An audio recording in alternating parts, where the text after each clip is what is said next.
बिस्मिल्लाहिर्रहमानिर्रहीम अस्सलामुअलैकुम रहमतुल्लाह। जिस तरह से पाकिस्तान के अंदर शहबाज शरीफ और उनकी टीम को अमेरिका और ईरान के दरमियान मुज़ाकरात की नाकामी के बाद बहुत बड़ा झटका लगा, बहुत बड़ा। और यही जो लोग आज से तकरीबन कोई हफ़्ता 10 दिन पहले या 2-4 दिन पहले बड़ी खुशियाँ मना रहे थे, इस बात के ऊपर बड़ा जश्न मना रहे थे कि हमने मुज़ाकरात करवा दिए, हम होस्ट करने जा रहे हैं और उसकी वजह से हमें क्रेडिबिलिटी मिल जाएगी, लेजिटिमेसी मिल जाएगी। बिल्कुल उसी तरीके से इसराइली वज़ीर-ए-आज़म नेतन्याहू के ख़िलाफ़ मुकदमात खुल गए हैं और किसी वक्त भी उसकी गिरफ़्तारी हो सकती है, किसी वक्त भी।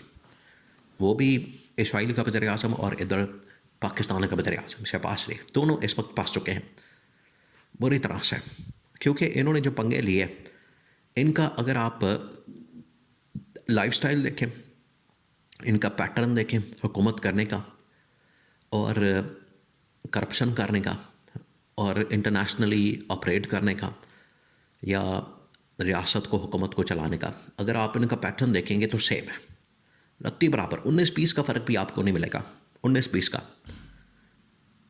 लूटमार की अगर बात की जाए तो दोनों एक ही तरह से वारदात डालते हैं। बिल्कुल उसी तरीके से शहबाज शरीफ भी, इनका ख़ानदान, शरीफ ख़ानदान पूरा का पूरा इसके अंदर मुलविस होता है। बिल्कुल उसी तरीके से ये जो नेतन्याहू का ख़ानदान है, नेतन्याहू बज़ाते खुद और उनका ख़ानदान करप्शन के अंदर शामिल है, लूटमार दबा के करते हैं।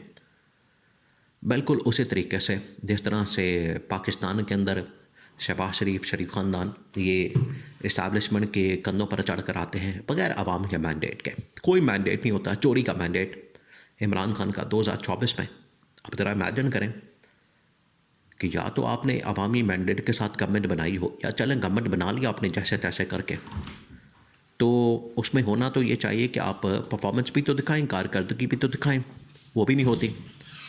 बिल्कुल इसी तरीके से जो हाल है वो नेतन्याहू का है। नेतन्याहू भी यही काम करता है।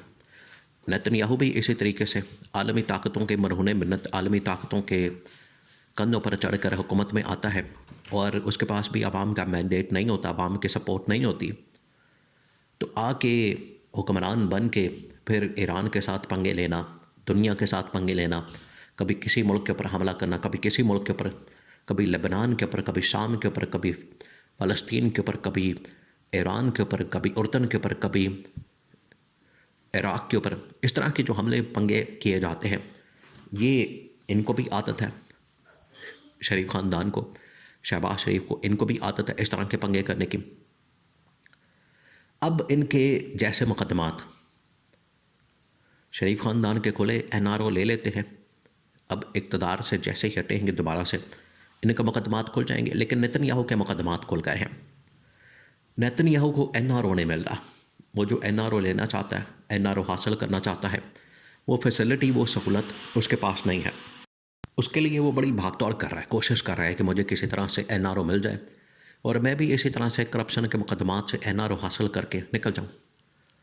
अब जो इसराइल के अंदर अकाउंटेबिलिटी के इदारे हैं, बिल्कुल उसी तरीके से जैसे पाकिस्तान के अंदर अकाउंटेबिलिटी के इदारे हैं, नैब है, एंटी करप्शन है, बाकी है FIA वगैरह, बिल्कुल उसी तरीके से जो इसराइल के अंदर हुकूमती इदारे हैं, उन्होंने इसराइली वज़ीर-ए-आज़म के ख़िलाफ़ महाज खोल दिया और किसी वक्त भी उनकी गिरफ़्तारी हो सकती है, किसी वक्त भी।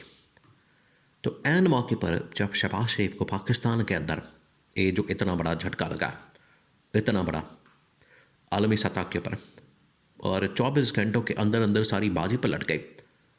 24 घंटे पहले ये जिस तरीके से पूरी दुनिया के अंदर ढंढोरा पीट रहे थे, शोर मचा रहे थे कि हमने कोई बहुत बड़ा कारनामा सर अंजाम दिया, हमने केटू फ़तह कर लिया, माउंट एवरेस्ट फ़तह कर लिया, या कश्मीर आज़ाद कर लिया, फ़लस्तीन आज़ाद कर लिया, ये जो इनकी जानिब से एक इस तरह का बयानिया और इमेज बनाया जा रहा था, 24 घंटों के अंदर अंदर धड़ाम करके सब कुछ गिर गया जब ये मुज़ाकरात की नाकामी हुई। इसके अंदर जो पाकिस्तान ने फैसिलिटेट करने की कोशिश की, देखिए इन्हें समझ ही नहीं आई प्रॉब्लम कहाँ पर आई है। अब आप इसके अंदर ख्वाजा आसिफ के ट्वीट्स को देखें, उसके बाद मौजूदा हुकूमती अहदेदारों के, इनकी पूरी की पूरी टीम के, ये ऐसी जहालत के ऊपर, नालायकी के ऊपर, नाअहली के ऊपर मबनी और इतनी इनकॉम्पिटेंट इनकी जो पूरी टीम है। ख्वाजा आसिफ यहाँ पर बैठ के अमेरिका के ख़िलाफ़ ट्वीट्स कर रहा है, इसराइल के ख़िलाफ़ ट्वीट्स कर रहा है।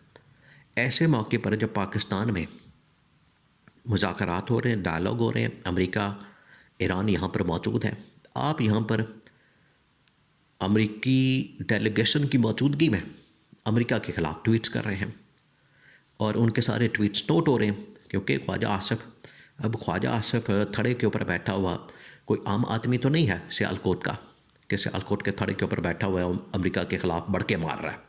वो इस वक्त डिफेंस मिनिस्टर है, चाहे वो फॉर्म 47 का, चाहे वो हार कर ही आया है, उसने अपने आप को फॉर्म 47 के ऊपर जितवा लिया, जैसे तैसे करके जीत गया।